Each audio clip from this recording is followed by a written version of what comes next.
Welcome, everyone. I'm Lisa Gilbert, co-president of Public Citizen. We are live with another installment of Informed Resistance. This is Public Citizen Substack, where we try to unpack the affronts of the Trump administration. We share details of lawlessness, abuses of power, talk about how to fight back. I want to welcome our listeners today, many of whom I'm sure are honoring Juneteenth. This day always has resonance, but, particularly as we have been weighed down by the Trump administration's efforts to erase Black history and undermine how Americans are learning about history and developments, what happened in our past through national park changes and schools and museums and cultural institutions, as we lead up to the 250th anniversary of our country. I think it has particular resonance right now, this kind of Orwellian changing of national history that they've been trying to do and just what it means for the authoritarianism we're all grappling with. So again, want to welcome you all. And with this backdrop, I'm so thrilled to have an incredible guest with us today. We are speaking with Krystal Ball, progressive political podcaster and commentator and co-host of the fantastic news show Breaking Points. Krystal, welcome. Thank you so much for having me. It's my pleasure. Absolutely. Well, I just wanted to start a little bit, thematically where I left off. Krystal, you've been covering news for a long time, including your time as a host at MSNBC over a decade ago now. So I just wanted to hear your take on what this Trump 2.0 era has been like, not just as a member of the media covering this insane news cycle, but also just your assessment of how abnormal Trump's second term has been in American politics. Yeah, it's been even worse than I possibly could have predicted, and I predicted it would be pretty bad. Now, let me say that I don't think Trump comes out of nowhere. He is a singular figure in a certain sense, but I also think the constitutional abuses that we saw, certainly starting in the George W. Bush era, built on in many ways by Obama and, continued through to and then escalated in the Trump era, they provided some of the glide path towards the authoritarian and fascist slide that we're in now. That being said, this is another level. And, Trump has really approached the presidency genuinely like he is a king, like there is no Congress, like there are no courts, like he can do what he wants. He has even articulated that he sees the only check on his power being his own mental checks, which don't seem to be much, few and far between. Okay. So to reflect back on this period, we started with Doge, which was a complete unconstitutional criminal assault on the entire federal government, the fallout of which we're now dealing with in the form of things like screw worm. We went on to have a mass deportation policy that involved the assault and invasion of American cities, ultimately the cold-blooded murder of American protesters in the streets, the building of concentration camps, and an intentional policy of mass cruelty. We've seen lawlessness with regard to fighting, illegal and unconstitutional wars. Again, the fallout of which we're dealing with right now with the Iran war and the fact that we lost that war and it's going to be a disaster for the U.S. and the world and has been horrific, first and foremost, for civilians who have dealt with this in the region. And then when you look throughout the administration at the level of top to bottom, historic levels of corruption, it truly is without comparison in American history.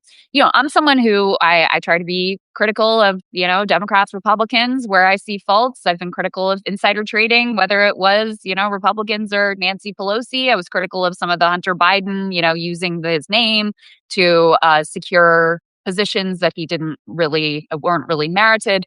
There is nothing that compares to Trump and his crypto coin and the billions of dollars that have flooded in directly to his bank account, let alone Jared Kushner, let alone Steve Witkoff, let alone the insider trading, all the way down to this, no bid contract for the reflecting pool and the way he gives out these goodies. So every kernel of badness that we've had, every flirtation we've had with authoritarianism, Trump has just taken and ramped it up to a truly unprecedented degree.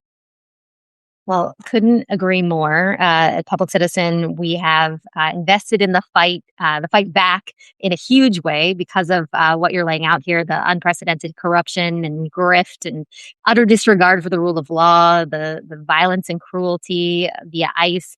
Also, just the attacks on nonprofits and media and civil society, sitting judges, just all the ways that he is trying to undermine democracy as we know it. We run a coalition called the Not Above the Law Coalition, which is basically dedicated to trying to create a through line between these different authoritarian attacks and explain how it is all one thing, how they are systematically going at the kind of bedrock of what makes our country what it is. So I wanted to ask you about your assessment of the fight back. I mentioned a little bit of what Public Citizen is doing. We're also suing. We sued 42 times the Trump administration so far. We're investing in mobilizing via our No Kings work. But I wanted your take on sort of a wide lens assessment of how the country is standing up to the lawlessness, the authoritarianism.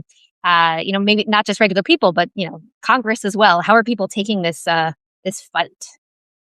Well, I would say that even before Trump, we had a democracy crisis in this country, and it really is rooted in the obscene amounts of money that flow into our politics. And so you have a public that is overwhelmingly revolted and repulsed by what the Trump regime is doing, whether it comes to the illegal institutions of the tariff regime, which they hate, the Iran war, which is illegal and which they hate, the cruelty of the deportation policy, the corruption. There is a mass public grassroots backlash to all of these things. And I think you see that in the energy of things like the grassroots No Kings protests. You see that in the approval numbers. You see that in the likelihood that there's going to be a massive swing in the other direction in the midterms. But it is somewhat hampered. It is made more difficult, not impossible, but more difficult by the fact that we do have this underlying crisis in democracy. And then you add to that the fact that the Trump administration is doing everything they can to make sure that the midterms are not a fair fight. That also makes it very difficult. And then you layer on top of that the repressive tactics and crackdown that they have instituted. You reference, civil society against protesters, anyone who would speak up against their abuses really comes under threat. One of the regular guests that we really value on our show, Trita Parsi, has been threatened with deportation for daring to have a critical view of the war in Iran. So in any case, of course, that makes people afraid to speak out as well. That being said, I am hopeful that we have such a mass movement against what this Trump regime has done and what they have what they have foisted on us, that it is, in a sense, I guess, too big to rig and too big to overcome. I think there is a massive backlash that we're seeing now. I think even within the MAGA coalition, there has been some significant fracturing that's not going to be healed. So, that gives me hope for the future, that you're going to have not just a repudiation of the Republican Party, but also a Democratic Party that is stronger and more committed to a grassroots democratic vision versus being so beholden to corporate interests that, really, I think is the root of a lot of the problems in our politics. Well, I share that optimism. We've been thinking of a bunch about what we hope, we can achieve, if there are flips in Congress in the next cycle, if we do have, a governing moment of some kind in 2029, what can we do to swing back the other direction? On that point, how do you feel Democrats in Congress have done during this second Trump term? Do we feel like the fight mentality that regular people have been evidencing is shifting in Congress? Will they be ready? I guess a different way of putting it, if we have that opportunity moment to seize it. So far, I don't give them a very strong grade. I think they've missed key opportunities when they could have fought much harder, around when you had key moments with the budget where Republicans needed their votes, and rather than standing strong, they backed down. They've been almost invisible as a real opposition party. However, I think that is changing too. You do have some members who, I really admire, who I think have led the charge. I think Ro Khanna has been very important. I think Chris Van Hollen has been very important, just to name check a couple off the bat. But because you have this grassroots reckoning that's happening in the Democratic Party, they are demanding more from their elected representatives. And if you aren't willing to stand up and fight against Trump, against the criminality and the lawlessness that they have been engaged in, and also against the money in politics and the corporate oligarch class, which is so powerful and so important in both our present and our future in politics, then Democratic voters really don't have much use for you. So I think there is a real reckoning that's happening in the Democratic Party right now that is going to be really, I think, interesting and powerful to watch after the midterms. You're going to have a lot of new faces in there. You've got a lot of challenges to incumbents. You have incumbents also who are reading the writing on the wall, who are repositioning themselves to stand up more strongly than they have in the past. So I think that's going to be one of the most important political dynamics we see going forward. And if Democrats do get control of the House, and I think they've got a good shot at the Senate at this point, they'll still be limited because Trump is still president. But there's a lot they can do in terms of pushing the envelope, in terms of investigations, in terms of beginning that process of holding wrongdoers to account, which I think is going to be absolutely crucial if we're going to get the country back on track. Lisa, one of my theories is that part of how we ended up in this place is because we have had such a track record in recent years of elite impunity, whether it was the lies that led us into the Iraq War, whether it was no bankers going to jail after causing a massive financial crash. The fact that you had two systems of justice, depending on your proximity to power, is part of how our nation has been unraveling. So to me, that's going to be an important part of the work, just having a neutral accountability for laws that were broken during this time period, whether you're an elite or whether you're an ordinary person. To me, that's going to be a really important part of what has to be done going forward. And that can certainly start if Democrats are able to take the House and or the Senate in the midterms. It's a great point. I think with gavels in hand, the oversight agenda can make a real difference for people understanding what side of the fight Democrats are on, and also starting to see some of the accountability, or at least laying the track for the enforcement and accountability that could happen by explaining the crimes from so many corporate actors in this moment, and also what the Trump administration has been doing. I think people are hungry for, as you said, an equal system of justice, a sense that no matter who you are, if you violated our laws, there will be repercussions. Well, speaking of corporations and oligarchy, it's my segue here because I think corporate media is in an interesting place right now. Obviously, there are these mergers that we and others have been pushing back on. I know you've had folks on your shows talking about this. It does feel like trust in corporate media is declining. And a piece of that, shows like yours have exploded in popularity. I was seeing that you recently crossed the 2 million mark on YouTube. Congratulations. Thank you. I just wanted to ask you your thoughts about your success. Do you think it reflects a failure in legacy media? Is what your show is doing exceptional? And then just how does it fit into this broader moment around corporate decline and power grab and just, the other things we were talking about?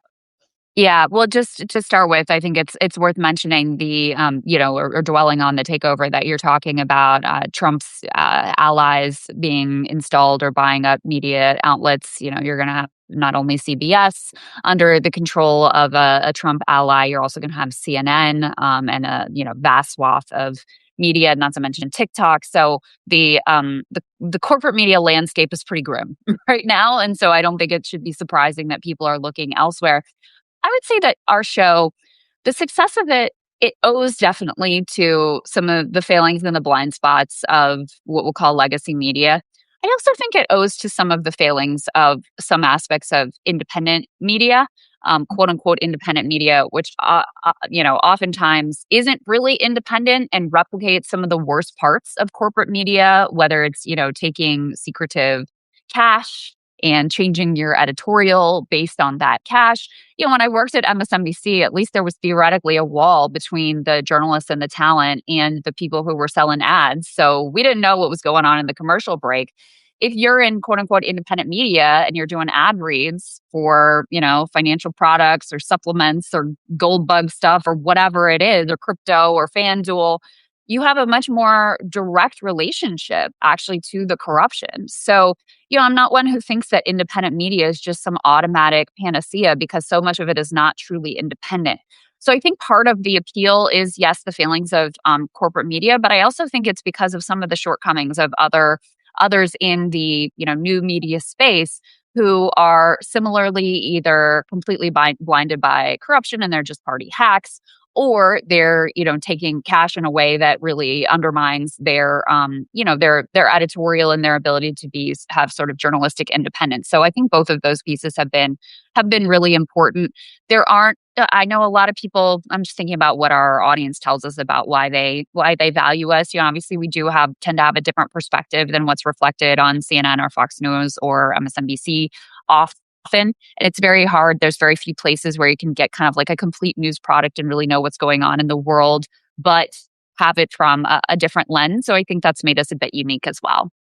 Yeah, yeah, and that I had a follow on that, which is your show model. It's ideologically bipartisan, although your right leaning host is obviously very comfortable critiquing Trump and Republicans harshly. So I think it is kind of a different perspective, but maybe a more authentic representation of a spectrum of American views. And I Mm. wonder if you think that authenticity is what people are looking for right now, particularly they're watching how Trump himself is trying to shape the media landscape with, the truth posts he puts up and sort of the way his administration speaks about what he is doing. Yeah, I think, Sagar and I have had a long-term partnership at this point. And now, just for people to know, at Breaking Points, it's me and Sagar, and then also Emily Jashinsky, who's also on the right, and Ryan Grimm. And I would have trouble working with anyone who was like in fact, I can't say I would have trouble. I would not work with anyone who was a dishonest, diehard MAGA loyalist. The bedrock has to be that the people that you work with in a co-hosting relationship, which is in some ways sort of like a weird work marriage, they have to have some commitment to the truth. Sagar and I have had some very fierce knock down, drag out arguments, especially when it comes to immigration, because he just has a completely different worldview than I do. And it's been it's been kind of, what's the right word? It's been tense at times. The reason that it works is because he, and I hope I also, are always able to reflect, to admit when we got things wrong, to have our minds changed, and to have a sort of core commitment to dealing in facts and reality. It shouldn't be a rare thing. It is a rare thing. It's a very rare thing. And then the other piece, I think part of why perhaps our pairing is more interesting than your typical like left-right crossfire type of dynamic is because our differences and our overlaps are maybe an unusual spot. So for example, it's hard. You would be hard placed to find a disagreement between Sagar and I on the disastrous and illegal and disgusting nature of the Iran war. So on something like that, we find a lot of agreement. Now I come at it more from a sort of progressive internationalist view, foreground, like morality and human rights. He comes at it from a realist perspective. Sometimes those things do rub up against each other, and we'll have debates where there are disagreements with regard to that. We've seen that too with regard to, Israel, China, other foreign policy issues. But I guess that's the other thing that sets us apart is that the nature of our disagreements is a little unique, and the nature of our agreements is also kind of unique on the left-right spectrum, at least as represented in political media. Excellent. Well, folks in the chat right now are saying that you usually win those arguments, but that is really helpful. I tend to agree. He had to admit, I certainly was right about Trump 2.0. He was like, the institutions will hold. It's like, no, they won't. The whole offseason is about dismantling the institutions and making sure there are no institutions left to hold, and that anyone who would be a barrier to his most extreme version of his agenda through, by Project 2025 has been eliminated, nowhere in the room. And, obviously that's exactly what we've seen play out. Exactly. Well, you just mentioned Project 2025, and I wanted to turn to a sort of look ahead type question. Obviously, we're talking about the horrors of authoritarianism and illegal wars and, impacts that people are feeling in their day-to-day lives because of Trumpism. What are your thoughts for undoing the damage of Trumpism? We talked at the top about the litany of things that have gone wrong. What do we need to do to both move forward from a policy perspective, but also learn lessons from this happen? I think there's a lot of concern right now that this might be cyclical, even if there is a swing back and an opportunity moment that, we will then return. So what can we do to safeguard against other moments of danger and just our democracy writ large? I know this is a huge question, but thoughts you No. might. Well, I think we can turn to our own history for the answer, which is we've fought a rising fascist movement in this country before, and the way to successfully deal with it was the New Deal coalition. The FDR model of okay, we're not going to tinker around the edges. We're going to really make sure we try to deliver for people, and this is acknowledging all the failures and the shortcomings of FDR and the way that that wasn't truly a universal approach given his racism and the racism that was endemic in the country. So in any case, though, that model of really delivering for people's universal needs is what we have to be able to do. So I think you've got a few things. First of all, you need a program that is genuinely going to respond to people's wants and concerns. That's going to deal with, I think, the threat of AI is another thing. I've focused a lot on the ongoing climate crisis as well. These sort of existential challenges need to be dealt with significantly. You need to rebuild the institutions that have been burned to the ground during the Trump regime. Whether it's the aid that goes out to the world, our own, monitoring of diseases here, the whole public health apparatus, there's just so much work to be done there.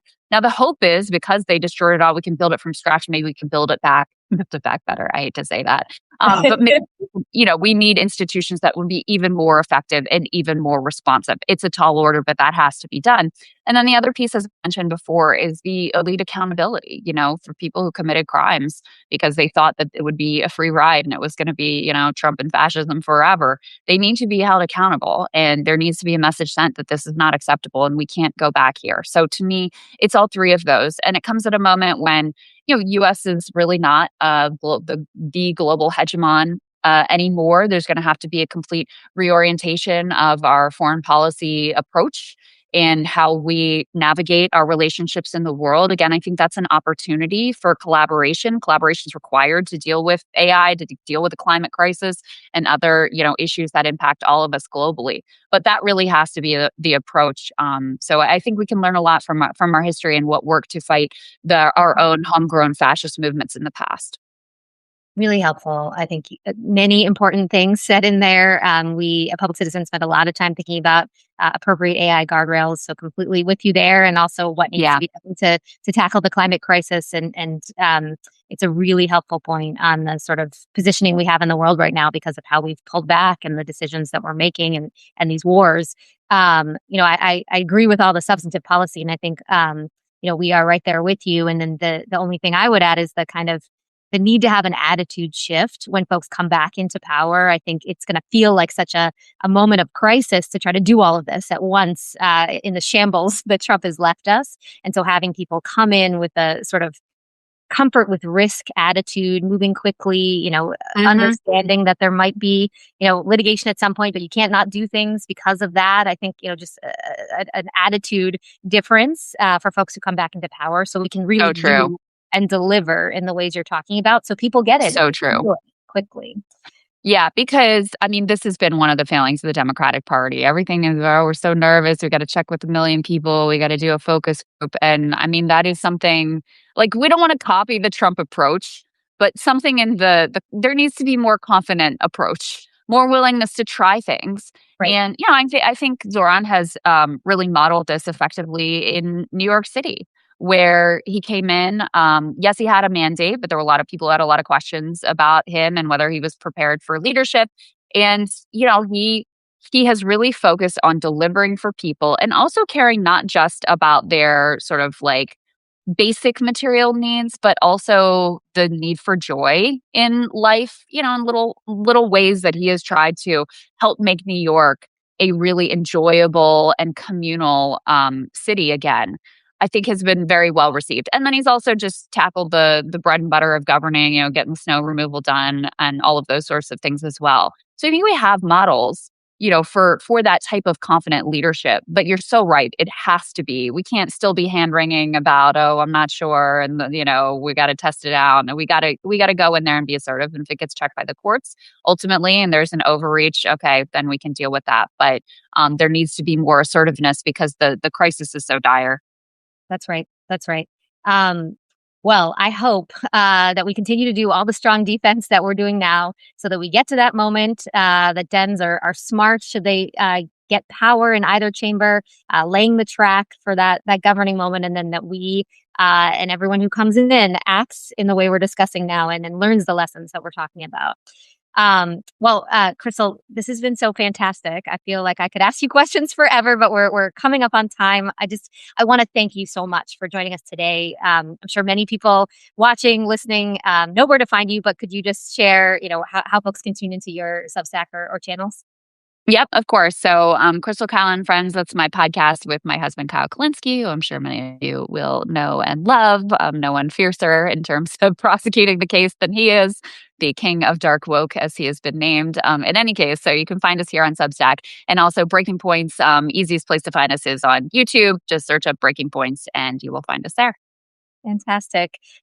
We'll want to thank everyone who listened and watched today. If you haven't yet, subscribe to our Public Citizen Substack, Informed Resistance. We're going to be talking every week about what the lawless administration is up to and how to challenge it. Thank you all. Until next time, until next week. And thanks again, Krystal. Thank you, Lisa. And thank you for the work that you all are doing.